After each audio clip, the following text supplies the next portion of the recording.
আসসালামু আলাইকুম। কিছু গুরুত্বপূর্ণ সংবাদ আপনার সাথে শেয়ার করতে চাচ্ছি।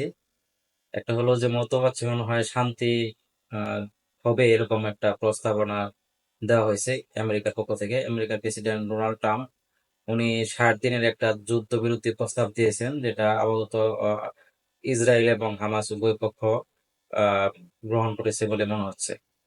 এবং এই যুদ্ধবিরতি হওয়ার জন্য ইসরায়েলের পক্ষ থেকে প্রায় 5 শতাধিক আপনার সামরিক বিশেষজ্ঞ যারা ডোনাল্ড ট্রাম্পকে খোলা চিঠি দিয়েছেন এই ব্যাপারে, যাতে সে দ্রুত একটা আপনার যুদ্ধবিরতি গাজায় প্রতিস্থাপন করেন।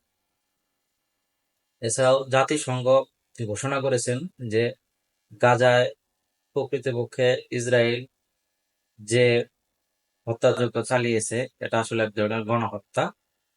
এবং আরেকটি সুসংবাদ হলো, ইরান একটি আপনার মিসাইল টেস্ট করেছে, যেটা প্রায় 1 টন বিস্ফোরক বহন করতে সক্ষম। আরেকটি বিগ ব্রেকিং হলো যে আমেরিকার ভানকুভের ইলন মাস্ক উনি ঘোষণা দিয়েছেন যে উনি একটি নতুন রাজনৈতিক দল গঠন করবেন, যেটা নাম হবে আমেরিকান পার্টি। এবং এই পার্টি উনি গঠন করবেন এর প্রেক্ষিতে একটি সামাজিক যোগাযোগ মাধ্যম ওনার এক্সে একটি জরিপ চালিয়েছিলেন, যেখানে প্রায় 60% নেটিজেন এর পক্ষে ভোট দিয়েছেন। তার মানে মনে হচ্ছে উনি একটা নতুন একটা দল গঠন করতে যাচ্ছেন আমেরিকার প্রচলিত দুইটা ডেমোক্রেট এবং রিপাবলিকান পার্টির বিপরীতে। দেখা যাক সামনে কি হয়। ইনশাল্লাহ, একটু ভালো থাকবেন। আসসালামু আলাইকুম।